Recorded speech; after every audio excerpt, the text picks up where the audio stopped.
Boa noite, igreja. Boa noite. Que a graça e a paz do nosso Senhor Jesus Cristo mais uma vez esteja com cada um aqui. Amém. Agora, com os nossos familiares e para toda a eternidade. Vamos dar continuidade aos nossos estudos, que está chegando no finalzinho. Lembra quando eu falei aqui que era o primeiro, teria mais 19 pela frente? A gente já está caminhando para o final, hein? Espero que vocês estejam aproveitando bastante esse material e que vocês também façam estudo nesse tema para a gente se preparar para encontrar com o nosso Senhor Jesus Cristo, porque nós estamos vivendo os eventos finais. Antes de iniciar com a meditação bíblica, com o tema específico de hoje, que fala a respeito do fim do tempo da graça, vamos agradecer a Deus e pedir instrução.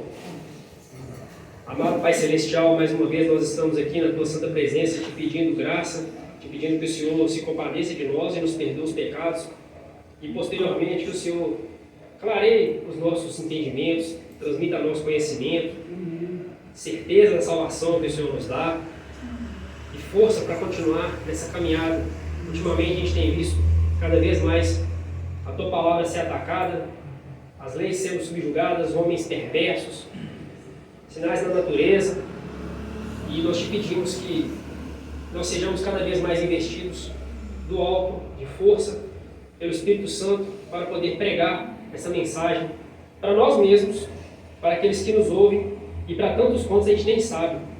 Nós te pedimos que o Senhor abençoe esse material que vai para o ar, que as pessoas que hão de assistir sejam tocadas pelo Teu Santo Espírito, porque não há limite para aquele que procura fazer a Tua obra, porque nós entendemos que pelo Teu Espírito todas as coisas são possíveis para poder alcançar, nem que seja ao menos um pecador que se arrepende, meu Senhor. É por isso que nós te pedimos que isso se cumpra conforme a Tua vontade, também pela fé que nós depositamos, e nós te pedimos em nome de Jesus. Amém. Amém. Antes de fazer a abordagem do tema de hoje, eu gostaria de fazer uma recapitulação do último tema que a gente falou aqui, que fala a respeito do selamento, que tem o selamento de Deus e também tem o selamento daqueles que são selados pela marca da besta. E tem um amigo nosso, irmão, que está lá em Portugal, que ele está acompanhando esse material, que ele ficou com dúvida, ele mandou mensagem, falou assim: Tiago, eu não entendi muito bem, você poderia me explicar?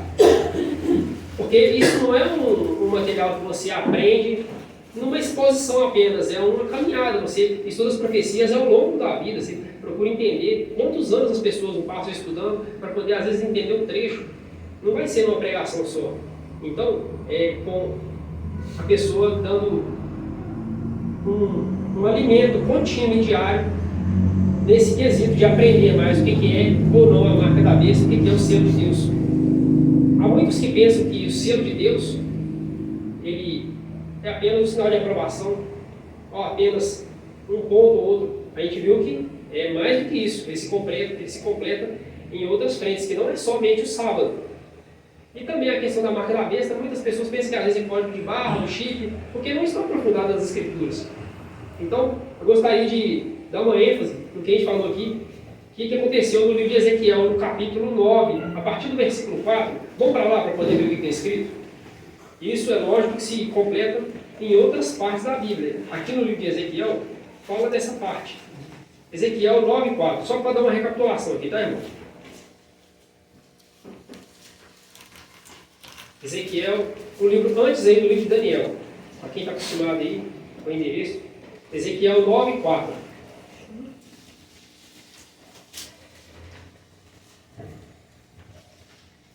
Falando a respeito de o que estava acontecendo no Israel.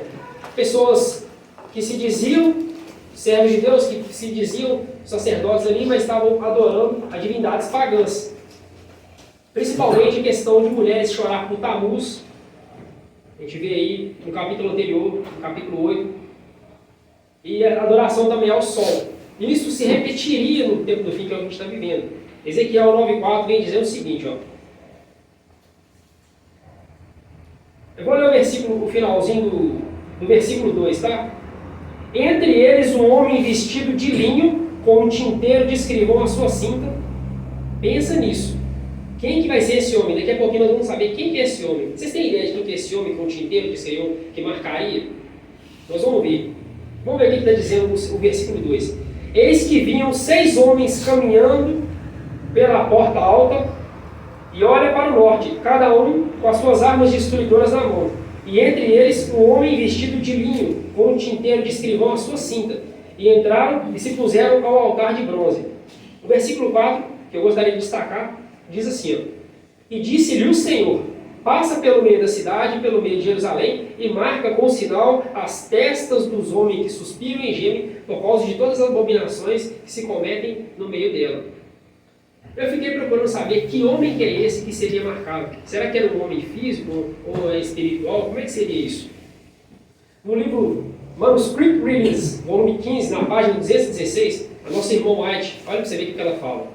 Cristo, como sumo sacerdote, dentro do véu, assim imortalizou o Calvário. Ele é representado pelo homem com tinteiro de escrivão que põe um sinal na testa dos que suspiram e gemem. Manuscript Readings, volume 15, página 216. E esse selamento é aqueles que serão aprovados para o tempo do fim. Aqueles que serão selados com o Espírito Santo de Deus, o Espírito da promessa. É Jesus que sela, Ele que batiza com o Espírito Santo. Então, essa questão de suspirar e gemer, aquela pessoa que está querendo fazer a obra de Deus, ela se entristece pelas coisas que estão acontecendo no mundo.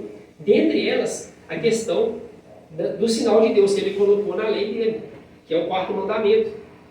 Então, não é apenas obedecer, de deixar de trabalhar o 4º dia, mas se trata também de santificar. Se trata de suspirar e gemer pelas abominações que vem acontecendo hoje em dia. Quantas guerras, quantos homicídios, quantas mulheres sendo mortas, quantas crianças sendo estupradas, quantas pessoas morrendo a sangue frio. E às vezes a gente acha que é uma notícia daqui e dali e acaba acostumando. Mas nós temos que clamar pela salvação dessas pessoas, porque infelizmente o mundo está desse jeito.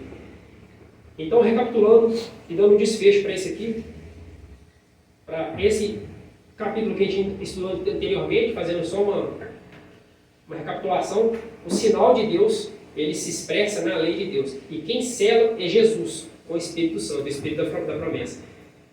Brevemente eu falei aqui. Agora sim, nós vamos entrar aqui na questão do tema de hoje, falar a respeito do fim do tempo da graça. Nós estamos acostumados a falar aqui o fechamento da porta da graça. Todos nós aqui falamos isso, né? Fechamento da porta da graça. Vocês têm ideia do que seja porta da graça? Alguém pode se arriscar? Pode dizer. O que é porta da graça, Lucas? Ou, por exemplo, Cida? Vamos para a Bíblia que ela mesma vai responder. Você falou agora. A pessoa aceitar o nome de Jesus. Exatamente isso. Vamos abrir nossas Bíblias em João 10, versículo 7. E a gente vai começar por aqui. Essa questão do fechamento da graça ou o fechamento da porta da graça. O que é isso? João 10, o verso 7 e o 9 também, tá? Diz assim, tornou, pois, Jesus a dizer-lhes, em verdade vos digo que eu sou a porta das ovelhas. E o versículo 9 também diz assim, eu sou a porta. Se alguém entrar por mim, salvar-se-á. E entrará e sairá, e achará pastagens. A gente percebe que Jesus ele é a porta de salvação. Ele é a própria salvação, ele é a porta. E graça. O que é graça? Graça é um favor concedido de Deus aos homens pecadores, ainda que eles não mereçam. É um favor imerecido. O maior presente que o céu tinha para dar para nós, Deus nos concedeu. Ele tem nome e sobrenome, Jesus Cristo. Ele é a graça. É o maior presente que a gente tinha para receber. A maior maravilha que Deus tinha para nós, Ele deu. Tanto deu que Ele morreu por nós. Então o fechamento da porta da graça, nós estamos falando de uma maneira redundante do próprio Jesus. Ele é a porta e Ele é a graça. Mas haverá um tempo em que haverá de ter um fim, uma cessação nesse tempo de oportunidade, que é o tempo de graça. Ainda há, entre essas portas, como Jesus é a porta, uma segunda porta. Sabia que Jesus é a porta, mas também existe uma outra porta? Essa porta ele não tem a chave. Essa porta, somente nós temos a chave. É a porta do nosso coração. Porque em Apocalipse 3:20 diz assim: eis que estou à porta e bato. Se alguém abrir a porta, então nós temos que abrir a porta, porque nós temos a chave, não tem? Mas tem gente que não quer abrir a porta. Ele respeita. Porque você imagina, Deus entra de qualquer jeito e faz o que ele quer. Ele não seria um Deus de misericórdia. Ele seria um Deus impositivo. Eu vou fazer do jeito que eu quero e pronto, acabou, não te deu satisfação. Imagina como é que os anjos viveriam com ele por toda a eternidade. Não, isso não é a menor possibilidade de acontecer, irmãos. Nós temos essa porta. Então nós temos duas portas. Jesus é a porta e nós temos a porta do nosso coração. E é essa mensagem que apela aos nossos corações para que a gente deixe ele trabalhar. Ninguém sabe quando vai terminar o tempo da graça. O apóstolo Pedro mesmo, ele nos diz em uma das suas cartas como que ele via essa situação. E nós vamos para lá, em 1 Pedro 4. Vamos ver qual que era a visão que Pedro, já nos dias dele, tinha essa questão dessa visão. E que para nós é mais ainda, nós estamos 2000 anos depois dessa situação que Pedro viu. Olha só o que diz Pedro em sua primeira carta, no capítulo de número 4. O verso 17, na versão que eu estou utilizando aqui, Almeida Revista Corrigida, diz assim, 1 Pedro 4,17. Porque já é tempo em que comece o julgamento pela casa de Deus. E se primeiro começa por nós, qual será o fim daqueles que são desobedientes ao Evangelho de Deus? Então olha só o que está dizendo aqui. Haverá um tempo de julgamento, um tempo do fim. E o julgamento primeiro começa pela casa de Deus.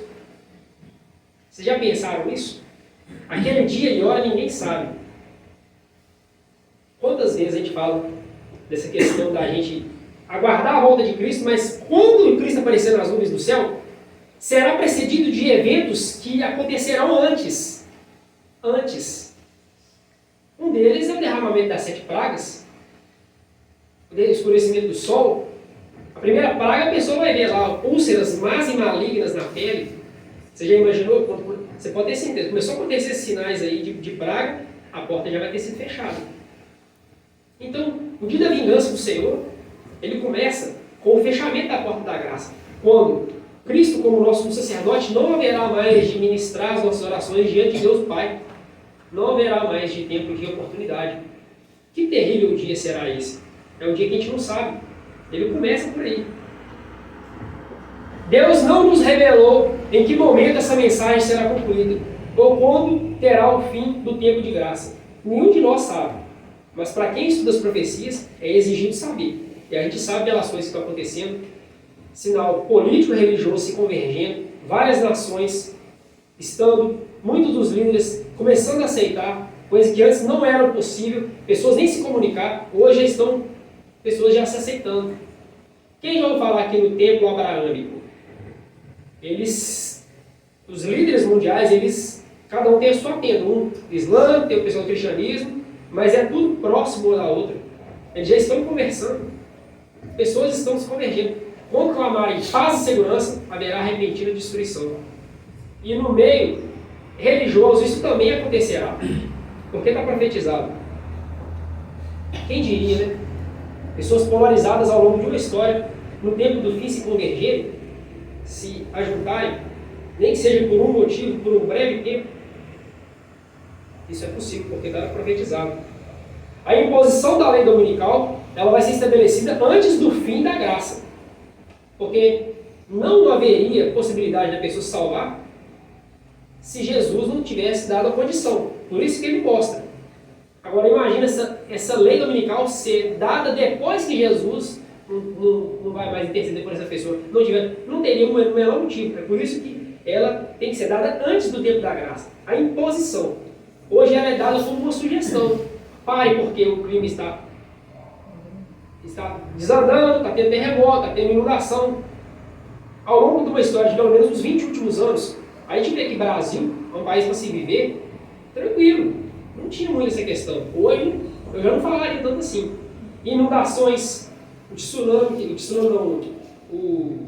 tornado que teve lá no Paraná, Espírito Santo. Eu fui fazendo uma cronologia dos últimos 20 anos para cá, veio só piorando em qualidade, por ser cada vez mais terrível, e em quantidade, no espaço curto de tempo. as catástrofes dadas pelo homem também, essa questão das barragens estourando, Minas, muita coisa acontecendo. Eu estou falando aqui brevemente o que está vindo na cabeça, mas muita coisa está acontecendo. Enchente pelas chuvas, né? Isso está acontecendo. Brasil, agora você imagina, dá um visual, um panorama no mundo aí. Pior, muito pior. Então, a gente percebe que, pelos sinais que estão acontecendo, isso está mais próximo de acontecer essa imposição da lei dominical, porque está profetizado.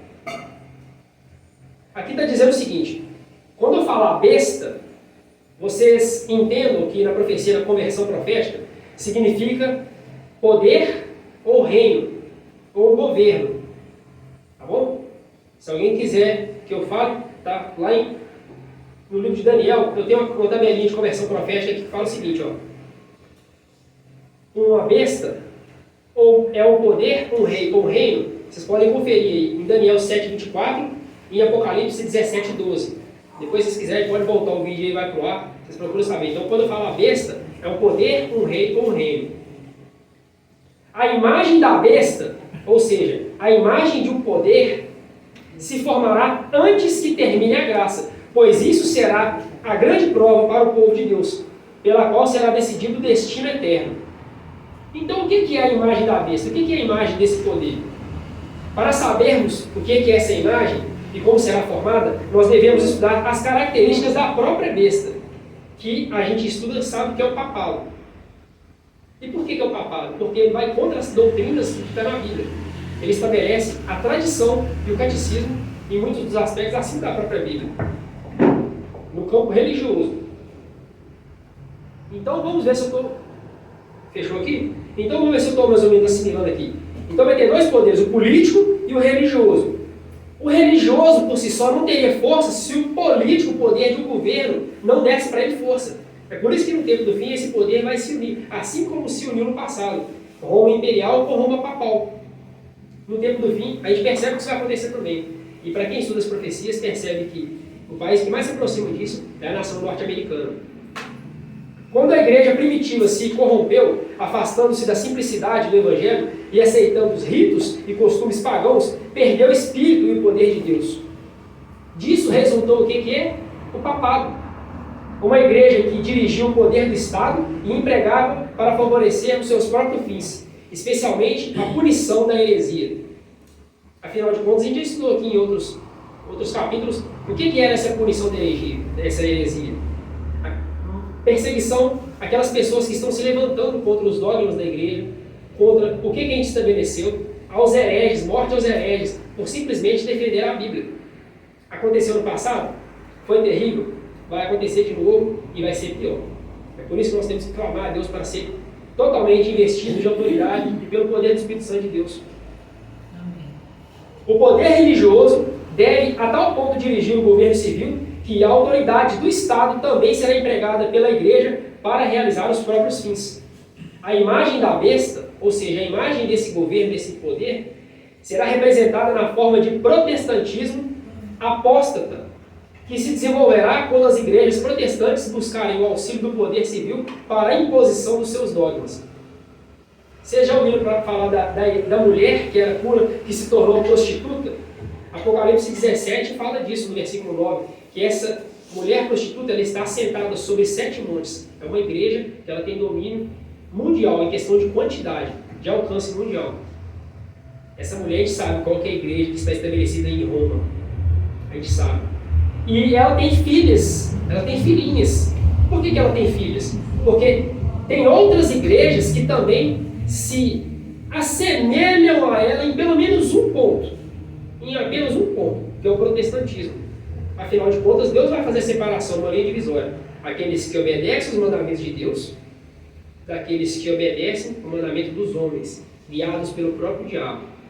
Porque o que Deus estabeleceu é dele. O que não vem dele, se Deus é por nós, quem será contra nós? Só existem 2 poderes, não existe um terceiro poder, ou uma via alternativa, ou uma pessoa indiferente. Então, por isso que Deus vai traçar uma linha divisória.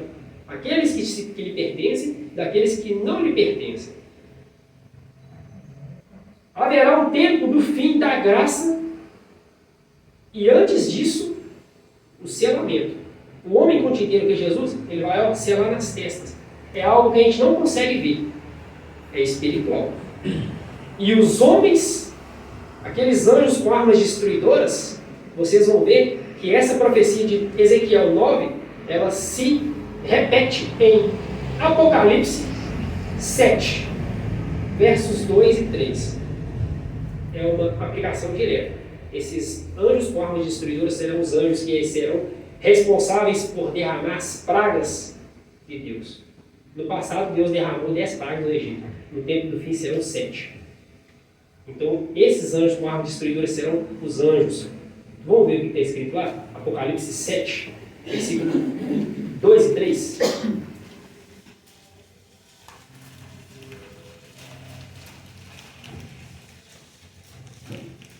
E vi outro anjo subir da banda do sol nascente, que tinha o selo do Deus vivo, e clamou com grande voz aos 4 anjos, quem fora dado o poder de danificar a terra e o mar, dizendo: não danifiqueis a terra, nem o mar, nem as árvores, até que hajamos assinalado nas suas testas o servo do nosso Deus.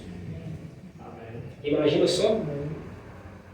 Essa profecia de Apocalipse 7 aqui, ela está totalmente direta àquela profecia de Ezequiel 9.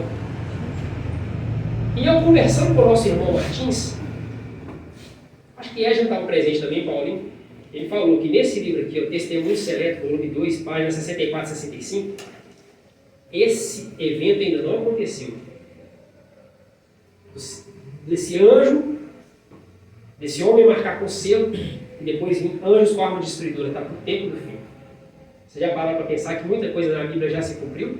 Muitas coisas na Bíblia se cumpriram e irão se cumprir de novo, que é uma dupla aplicação, mas também existem eventos que ainda não se cumpriram. O tempo de oportunidade nós não temos agora, nós estamos tendo agora. Mas e quando vai acabar isso? A gente não sabe. Mas a gente sabe o que está revelado em Apocalipse 22:11, diz assim: quem é injusto, faça injustiça ainda. E quem está sujo, suje-se ainda. E quem é injusto, faça injustiça ainda. E quem é santo, seja santificado ainda.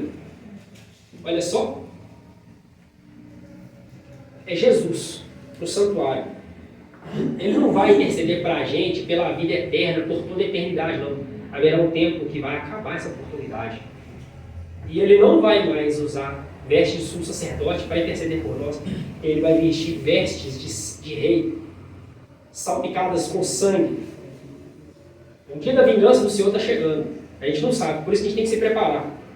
Só resta, por assim dizer, um pequeno instante. Embora a nação esteja se levantando contra a nação e reino contra reino, não se desencadeou ainda com o conflito geral. Quando os ventos, que são conflitos e guerras, sobre os 4 cantos da terra ainda estão retidos, até que os servos de Deus sejam selados na sua testa, que é entendimento, onde é que se processa as informações na nossa mente. Então as potências do mundo se reunirão e unirão forças para a última e grande batalha. Testemunhos para a Igreja, volume 6, página 14. A gente vê que, para quem estuda as profecias, inicialmente isso causa às vezes um pouco de temor e medo. E é para isso mesmo que acontece. Porque se não acontecesse isso, o que seria de nós? Ah, tá, é só mais uma história. Mas não, inicialmente a gente tem que ter medo mesmo, para a gente não fazer parte daqueles que serão destruídos. Deus fala que é para a gente reverenciar Ele com temor e tremor. É com respeito, mas é com medo também. Quando Moisés subiu no monte e ficou fora ali, aqueles perto, não era nem para chegar perto do monte, nem sequer tocar, porque senão eles seriam mortos. O que é isso se não temor? Era para respeitar. Era para respeitar. O fim da graça, como eu falei, ele vai acontecer de uma maneira repentina e inesperada. Quando Jesus deixar de interceder pelo ser humano, os casos de todos estarão decididos para sempre. Terminará o tempo da graça e as intercessões de Cristo estarão cessadas no céu. Por fim, esse tempo virá de repente sobre todos. Então, no contexto dessa questão do julgamento, a gente percebe o que vai acontecer mais para o tempo do fim. E Jesus disse em Apocalipse 16:15, e que ele haverá de vir como ladrão. Jesus não é ladrão. Ele usou essa passagem para dizer: ninguém sabe a hora que o ladrão vem, mas eu virei como ladrão. A gente não sabe a hora que a porta da graça vai se fechar. É por isso que a gente tem que estar preparado todos os dias. Ainda que ele não venha daqui 1 ano, 2 anos, 5 anos. Eu até uso essa comparação aqui sempre aqui. Se acontecer de atravessar a rua ali e morrer, o meu tempo de oportunidade acabou. E eu não coloquei minha casa em ordem. Ele falou para Ezequias: coloca a tua casa em ordem pela boca do profeta Isaías, porque você vai morrer. Ele estava com uma doença terrível. E nós temos que colocar a nossa casa em ordem. Aquele homem foi tão agraciado que Deus deu ainda para ele muitos anos de vida. Ainda foram 15 anos de vida. Mas às vezes com a gente não pode acontecer isso. Às vezes pode ser um infarto, pode ser uma tragédia. São situações que perfeitamente podem acontecer em nossas vidas. A gente não está imune a nada, irmãos. A gente vive num mundo de pecado. A gente vive num mundo de pecado. Por isso a gente tem que estar preparado o tempo inteiro. Também é verdade no tempo do fim, antes do tempo da graça, a atividade humana está acontecendo. Pessoas se envolvendo com negócios, trabalhando, negociando, decidindo, conversando. O trigo e o joio deverão crescer juntos até a colheita. No desempenho dos seus deveres cotidianos, os justos estarão até o fim em contato com os ímpios. Porque aqui não tem ninguém que vive dentro de uma bolha. Eu não me converso com você? Não, a gente conversa com as pessoas. Essa é a missão nossa. Nós temos que sim conversar com as pessoas. A gente precisa de levar a mensagem evangélica para as pessoas. Mas infelizmente, às vezes, na nossa vidinha, a gente acaba se acomodando aqui no nosso cantinho, aí senta ali, da igreja para casa, da casa para o trabalho, e fica só nesse mundinho. A gente tem que procurar se misturar com as pessoas, com o propósito, assim como Jesus, para poder levar o evangelho.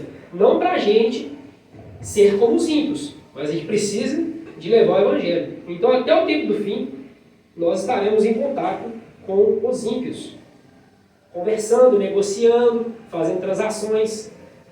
Então, isso vai ser a condição. Em um momento esperado, haverá de acontecer o fim do tempo da graça. Tem uma comparação aqui que o Espírito de Profecia nos faz com a comparação da vida de Ló. Quem lembra aqui da história de Ló? Ele estava naquela condição ali de sair da cidade de Sodoma, porque vai chover fogo com enxofre. Sai daí, Ló. Você com toda a sua família, some daí, ó. Quando Ló advertiu os membros de sua família da destruição de Sodoma, eles não quiseram atender às suas palavras e o consideraram como um fanático. Já pensou? Será que nos nossos dias há pessoas que nos olham como fanáticos? Amigo da internet, essa mensagem faz sentido para você? Deus está conversando com você, te chamando para tomar providência, para você se voltar para Jesus Cristo. Essa mensagem para você, ela é semelhante a alguém fanático falando nos seus ouvidos? A gente está lendo a Bíblia aqui com o Espírito de Profecia. Eu espero que não. É por isso que eu oro a Deus pela minha vida, pela vida dos meus irmãos e pela tua vida também. Eu nem sei quem que eu estou vendo aí depois, mas você está vivendo. E eu creio que essa mensagem pode te salvar também. Essa mensagem não é uma mensagem de fanatismo, é uma mensagem que Deus está mandando para nós. Ainda falando de Ló, a destruição os encontrou desprevenidos. Assim será quando Cristo vier. Fazendeiros, comerciantes, advogados e empreendedores estarão completamente absortos nos negócios do dia a dia e o Senhor virá sobre eles como um laço. Review and Herald, 10 de março de 1904. Pessoas estavam negociando e o dia do Senhor virá como um laço sobre eles. Mas também haverão de ter pessoas, líderes religiosos que estarão cheios de otimismo. Quando a nacionalidade da filosofia tiver banido o temor do juízo de Deus, quando mestres religiosos estiverem a apontar no futuro para longas eras de paz e prosperidade, e o mundo estiver absorto em sua rotina de negócios e prazeres, plantando, construindo, banqueteando-se e divertindo-se e rejeitando as advertências de Deus e zombando de seus mensageiros, então é que subitamente a destruição lhe sobrevirá e não escaparão. Patriarcas e Profetas, página 104. Como é triste a pessoa zombar de Deus. Às vezes a pessoa, por não ter instrução, ou às vezes pode estar sendo, essa mensagem sendo levada a uma pessoa que pode estar embriagada. A pessoa pode às vezes zombar, mas com sã consciência, a pessoa ainda assim zombar, é muito triste, né? Por um lado, você tem a pessoa que não tem instrução, às vezes pode estar envolvida com droga, alguma coisa, ainda zombar. Deus ele faz uma leitura por esse tipo de jeito. Mas a pessoa com consciência ainda zombar, aí é um outro peso que Deus vai usar. Aí é terrível essa condição, irmãos. Aí é uma apostasia descabida. Eu até diria que é uma questão de uma blasfêmia. E essa pessoa ainda ser cortada para toda a eternidade por ter zombado do Espírito de Deus. Porque ele que leva essa mensagem. Eu estou aqui colocando a minha voz à disposição, mas é o Espírito de Deus que leva essa mensagem, irmãos. É Ele que convence os nossos corações. 1 Tessalonicenses 5, versículo 3 a 5. Eu vou ler aqui em outra versão, tá? Vamos para lá? 1 Tessalonicenses 5.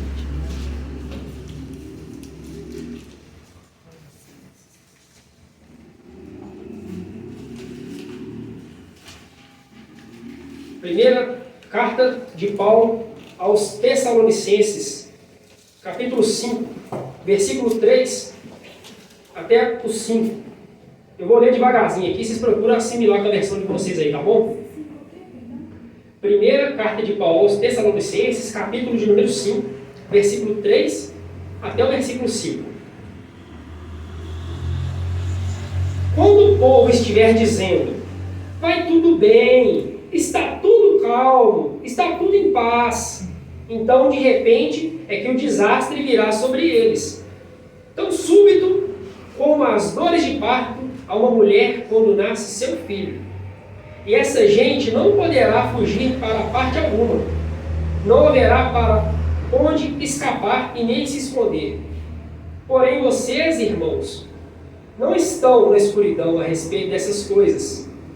Não serão surpreendidos como por um ladrão, porque todos vocês são filhos da luz e do dia, e não pertencem à escuridão e à noite. Quando clamar em paz e segurança, onde o povo de Deus, ele proclama paz, ele proclama salvação, mas ele não fica só nisso não. O povo de Deus, no tempo do fim, ele estuda as profecias, ele profetiza, ele retransmite as palavras de profecia para as pessoas. Quando você lê a Bíblia e fala para alguém, você também está profetizando, porque você se colocou em oração na mão de Deus. E ele fala sobre isso.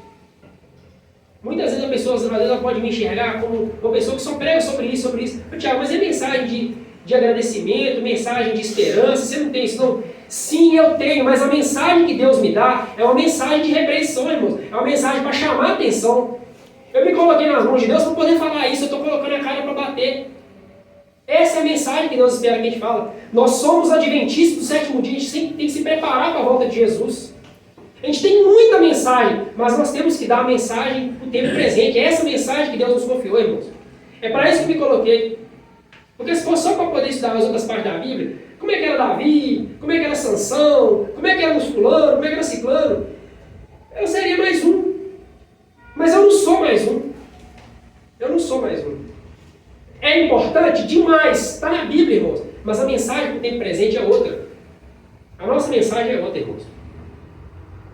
Então é por isso que eu me coloquei nessa situação. E nós temos que desenvolver cada vez mais fome pela palavra. Mas a fome pela palavra antes do tempo da graça se fechar.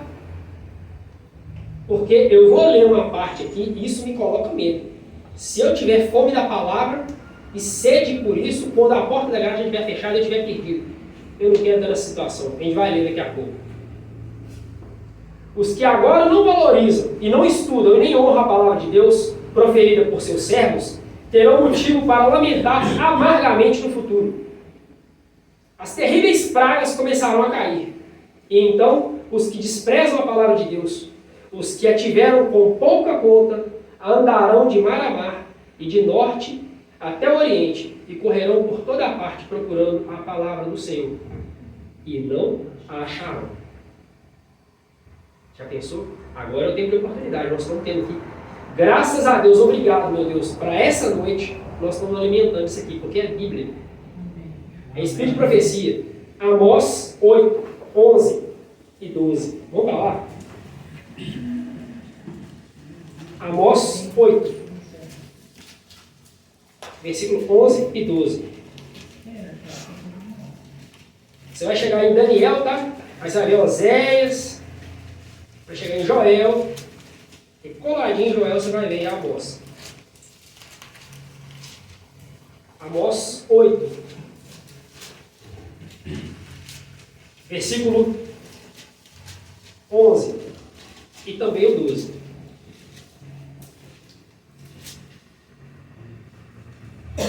Amós 8, versículo 11, diz assim: Eis que vem dias, diz o Senhor Jeová, em que enviarei fome sobre a terra, não fome de pão e nem sede de água, mas de ouvir as palavras do Senhor. E irão vagabundos de um mar até outro, do norte até o oriente, e correrão por toda a parte, buscando a palavra do Senhor, e não a acharão. Hoje é tempo de oportunidade. Você tem sua Bíblia aqui? Você ora a Deus, Deus está conversando com você? Graças a Deus, irmãos. Aleluia, louvado seja Deus por isso. Agora imagine a condição de uma pessoa que tem essa condição de estudar, de procurar, de entender, de conversar com Deus, mas é vencido por uma partida de futebol, um jogo, uma novela, uma série de Netflix, um evento, um cinema, um show, não sei o quê. Eu estou fazendo convite para as pessoas, eu convido as pessoas para vir aqui, irmãos. Ah, não, Tiago, hoje eu não vou poder, não. Hoje tem uma festa para eu ir, eu tenho um casamento, eu tenho não sei o quê. Ah, não, o irmão vai vir aqui em casa aqui, eu não sei o quê. Mas pelo amor de Deus, mas nunca vai ter tempo. Eu estou fazendo convite, irmãos. E eu sei que vocês também estão fazendo convite. O tempo passa. O tempo está passando. A porta da graça se fechou. Quem está selado com o selo de Deus, Deus sabe os que lhe pertencem. Ele vai vir reclamar com os seus. Esse aqui é meu, esse aqui é meu, esse aqui é meu, vai chamar um por um. A trombeta vai soar. Pessoas serão ressuscitadas. Os vivos serão transformados. Aqueles que estiverem selados. E aqueles que não estiverem selados, aqueles que desprezaram o que está lendo aqui, ó, eles vão lembrar dessa situação. Que ele falou comigo aquele dia, eu não lembrei. E falou de novo, entrou e saiu e falou comigo. Eu lembro que ele falou comigo. Me dá uma Bíblia para ler que eu vou ler aqui. Eu quero aprender de Deus. Eu vou querer saber. Tarde demais. Não haverão mais orações para essas pessoas. Hoje a gente ora para essas pessoas. Não vai mais ter tempo dessas orações. Os ministros de Deus terão realizado o seu último trabalho, oferecido as suas últimas orações, derramando a sua última e amarga lágrima por uma igreja rebelde e um povo descrente. Terá sido dada a sua última e solene advertência. Com depressa, casas, terras, dinheiro que foram ambiciosamente acumulados e acalentados e firmemente arraigados serão dados em troca de alguma consolação pelos que diziam crer na verdade, mas não viveram de acordo com ela, para que seja explicado o caminho da salvação ou para ouvir uma palavra de esperança, uma oração ou até mesmo de uma exortação. Já pensou o que é isso? Eu vou vender minhas propriedades aqui que eu quero aprender. Ora para mim, fala para mim de Jesus, eu quero saber as coisas que estão acontecendo aqui. Vai ser como nos dias de Noé. Entra para dentro da arca, o anjo colocou o selo na arca. E ficou 7 dias dentro da arca. O pessoal lá fora, no churrasquinho, doido demais, olha lá dentro da arca, é burro. Doido demais, ó, batendo na madeira aí. Então, ele é família dentro da arca. Ó, o tempo está fechando aqui, rapaz. Aquelas águas caindo. Animais morrendo, irmãos. Pessoas se afogando. Um metendo a unha no outro para poder escapar para os lugares mais altos. As árvores mais altaneiras, mais altas, não tinha lugar. Até que chegou um tempo que a arca flutuou nas águas. E aquelas pessoas sucumbiram nas águas. Assim será o tempo do fim. O tempo vai ter sido fechado. Pessoas vão querer essa mensagem, mas já vai ser tarde demais. Não vai ter como mais. Eles continuarão sentindo fome e sede inutilmente, sede que jamais será saciada. Eles não poderão obter nenhuma consolação. Seus casos estarão decididos e resolvidos para sempre. Será um momento espantoso e terrível. É uma angústia como nunca houve. Sinais se irão acontecer, irmãos.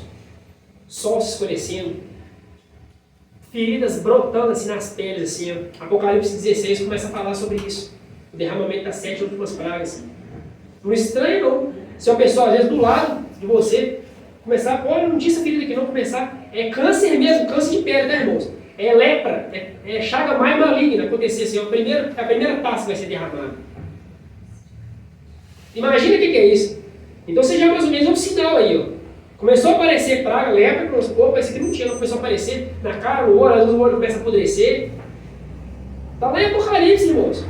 Fechamento da porta da graça. O que se segue depois disso? Tudo em ciclo de 7. O último ciclo de 7, o que é? As pragas. As 7 últimas pragas. A primeira praga é essa. Aqueles que estudam as profecias vão lembrar desse dia aqui, ó. O Tiago falou que dia comigo e estava na Bíblia. Graças a Deus eu dei ouvido que ele falou comigo, porque eu me voltei para Jesus de todo o coração, confessando os meus pecados, e ele me perdoou. Mas eu estou com angústia aqui, será que vai acontecer comigo? O que vai acontecer de novo? A angústia vai ser demais. Olha o profeta Jeremias, o que ele viu? Homens colocando a mão na barriga, assim, ó, como aquela mulher que vai dar a luz. Desse jeito aqui, ó. E ele conversou com Deus: ô Senhor, esses homens com a mão na barriga, como se estivessem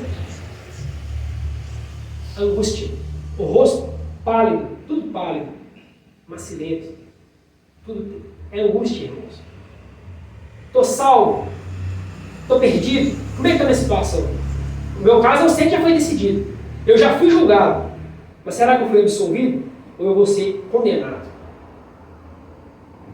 Aqueles que serão selados, anjos de Deus protegerão, eles estarão selados pelo Espírito de Deus. Anjo de Deus a proteger, irmãos. Anjo de Deus comissionado para te proteger até o último dia da sua vida. Ou até Jesus voltar e você ser transformado em vida para morar com Cristo nas mansões celestiais. Essa é a nossa esperança, irmãos. Mas se tiver descansar, descanse em Cristo. Mas não perca a fé. Não dê descrédito essa mensagem, porque ela é profecia para nós. É por isso que a gente estuda. Uma outra situação também que vai acontecer antes do fechamento da graça é o caráter. O caráter que você não pode transferir para ninguém. Ah, não, mas o meu marido, ele é fiel na obra, eu vou agarrar com ele. Não pode ser transferido. Ah, não, mas ele é uma pessoa sempre assim, eu estou sempre ouvindo. Ouvir, só ouvir não adianta. Ah, não, eu estou sempre orando. Não adianta também só orar também, não. Você tem que buscar mais, você tem que ter intimidade com Deus pela leitura da palavra, jejuar mais, fazer uma obra missionária, porque não será escrito nos livros do céu ninguém que não seja missionário. Eu comecei a ler o livro, até mandei mensagem para a Égida, que eu estou muito feliz, irmãos. Eu estou lendo um livro que chama Serviço Cristão. E lá está escrito o seguinte, que não será registrado nos livros do céu ninguém que não é missionário. O servo de Deus, ele nasce primeiro no reino de Deus como missionário. Faça alguma coisa por alguém. Entrega um panfleto, pelo menos um mísero panfleto. O que te custou? Você não produziu, você não colocou a mão no bolso para comprar aquele panfleto. Você não pode fazer isso aqui. Um link que você compartilha, fala de Jesus para alguém, ora por alguém, faz alguma coisa. Agora fica só de braços cruzados.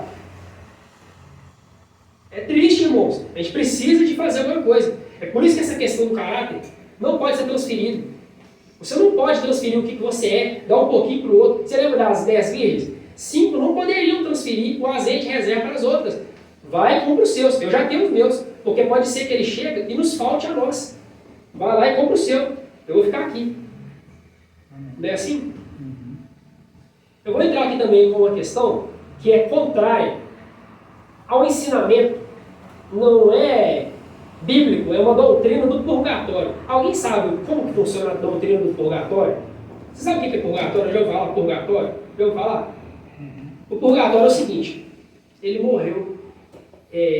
Vamos fazer oração para ele, porque pode ser que dependendo do tempo, ele seja melhorado e ele ainda seja salvo um tempo depois. Isso é bíblico?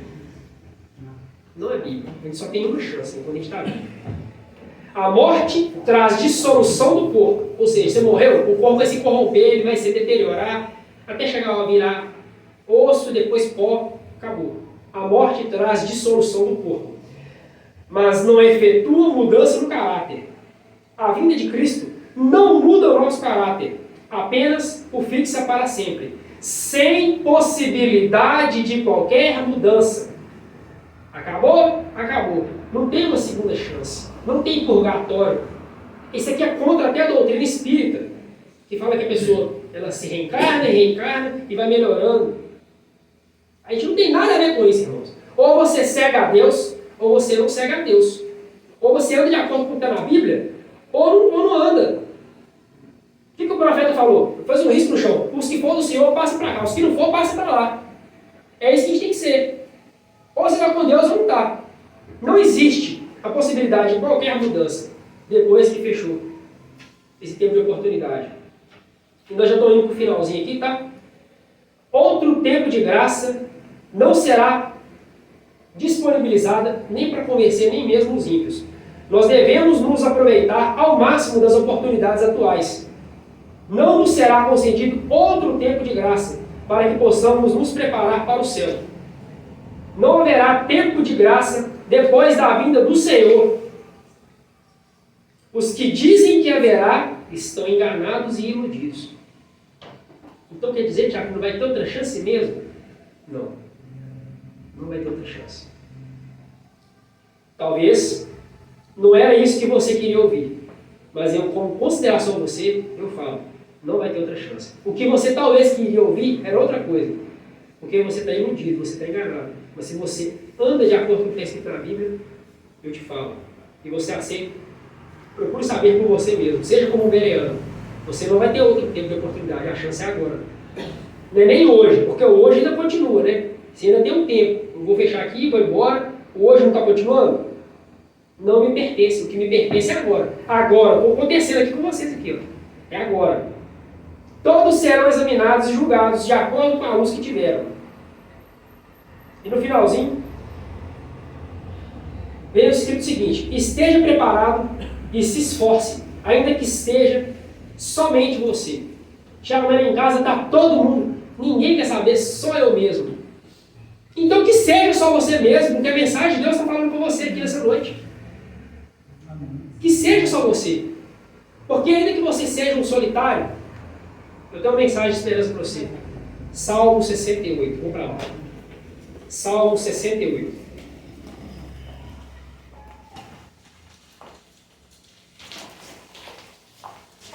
Salmo de número 68. A mensagem de esperança, ela está falando com você nessa noite. Você olha para trás, não tem ninguém que está na mesma sintonia que você está. Você está em sintonia com o céu. Mas as pessoas que você espera que estejam na mesma sintonia também não vão estar. Espero que esteja, mas se não tiver, não fica desanimado, não, irmãos. Procure estar em paz com o seu Salvador. Salmo 68. Eu vou ler devagarzinho aqui nessa versão aqui, versículo 6. Deus dá uma família às pessoas solitárias e liberta os presos e lhes dá riqueza e felicidade. Talvez a versão que vocês estão lendo aí está escrito o seguinte: Deus faz com que o solitário ande em família. É a versão que vocês estão usando aí? Mora em família. Que o solitário mora em família? Sim. Esse solitário aqui é o seguinte, ó. Você está ouvindo a palavra de Deus. Eu tenho esperança que minha família toda vem junto, meus amigos, pessoal. Quantas pessoas você conhece? Assim, eu conheço muita gente. Muitos dos profetas, eles andavam às vezes sozinhos. Eu não estou dizendo que a gente vai andar sozinho, não. A gente está aqui em família, aqui, ó. A gente está sempre... Mas ainda que venha, você está caindo na condição. Eu só te faço um apelo. Não perca a sua fé em Jesus. Continua. Responda ao chamado que ele está fazendo para a gente aqui. Agora, uma última mensagem aqui, que já vai entrar com o louvor, está no livro Grande Conflito, na página 530. Satanás está bem ciente que a mais débil alma que permaneça em Cristo é mais do que suficiente para competir contra as hostes das trevas e que, caso lhe se revelasse abertamente, seria enfrentado e vencido. Você recebeu essa mensagem de esperança? Siga com ela até o fim e clame por Jesus. Jesus, eu sou teu, me salva, me liberta. Não vai ter nem o espírito imundo, nem uma hoste, nem uma treva, nem os principados, nem potestades. Ninguém vai vencer, nem que venham eles todos juntos, com a mais fraca pessoa, a mais leve do homem, irmãos. Se você clamar pelo sangue de Jesus Cristo para te salvar, Senhor, escreve meu nome no livro da vida, permita que eu esteja entre os salvos, me ajuda a continuar nessa mensagem. Essa é a mensagem para nós, antes que seja tarde demais. O tarde demais é o que é? Fechou-se a porta de oportunidade, a porta da graça, acabou. Que dia vai acontecer isso, Thiago? Não sei. Por isso que eu te falo, esteja preparado hoje, agora. Faça a vontade do seu Senhor. E Ele não vai esquecer de você. Ele não vai esquecer. Ele vai te chamar, cada um de nós, pelo nome aqui. Ó. Você é meu, vem, você é meu. Ele vai vir requerer com os seus. E a gente não vai ficar com medo. Ele vai aparecer nas nuvens do céu, a gente não vai ficar com medo. Esse é o nosso Deus a qual nós aguardávamos. Rostos brilhantes de santa consagração. Imagina essa situação, irmão. A oportunidade é agora, né? E por aqui eu vou dar uma pausa porque nós vamos continuar nos próximos 4 domingos para poder fechar essa série de eventos finais. E é um apelo que eu faço para todo mundo. Aproveita a porta aberta, porque ela está aberta. Em nome de Jesus. Amém. Amém. Amém.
profeta Isaías, ele traz uma mensagem para nós, da parte de Deus, fazendo uma comparação de uma esposa e um marido. E diz assim, ó, porque o teu Criador é o teu marido, o Senhor dos exércitos é o seu nome, e o Santo de Israel, o teu Redentor, e ele será chamado o Deus de toda a terra, porque o Senhor te chamou como uma mulher desamparada e triste de espírito, como uma mulher da mocidade, que é desprezada, diz Deus. A gente sabe que na profecia mulher é a igreja. E o versículo 7. Por um pequeno momento te deixei, mas com grande misericórdia te recolherei. Amém. A gente precisa de encaixar nas profecias. A gente precisa se alinhar e ser aprovado pelo céu. Que o anjo nos aprove. O homem, o dia inteiro, sele nossas testas. Para a gente não ser destruído, irmãos. Aos que puderem, vamos nos ajoelhar.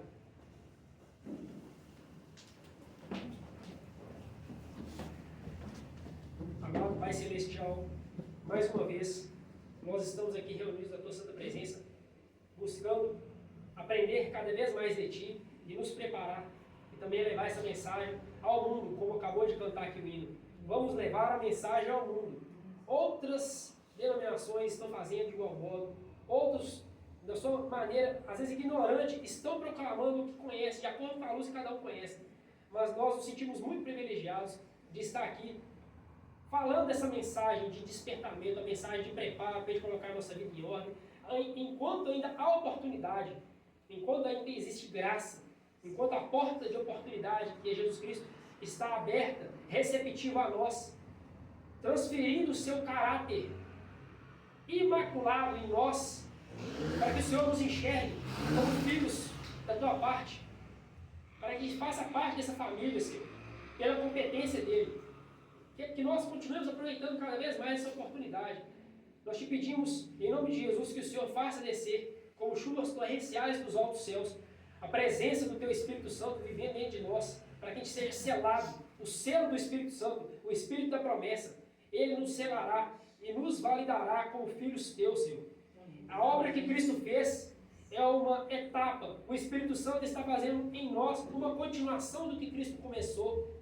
Ele não nos deixou órfãos. É por isso que nós temos que pedir todos os dias que o Espírito Santo esteja vivendo dentro de nós por meio das orações, por meio da nossa renúncia para o mundo. Ajuda-nos a nos acomodar, a nos moldar de acordo com o que o Senhor quer. E nos lembre de nós, não nos esqueça, nos aprove, esteja o nosso nome escrito no livro da vida, se certifique disso, se certifique desse ato, meu Senhor. Ajuda-nos a enxergar essa esperança todos os dias em nossas vidas e a firme certeza, a fé que o Senhor nos deu, que ela se cumpra e que nós nos encontremos em breve, em nome e por amor de Jesus, com perdão dos pecados. Nós te pedimos. Amém, Senhor. Amém. Amém.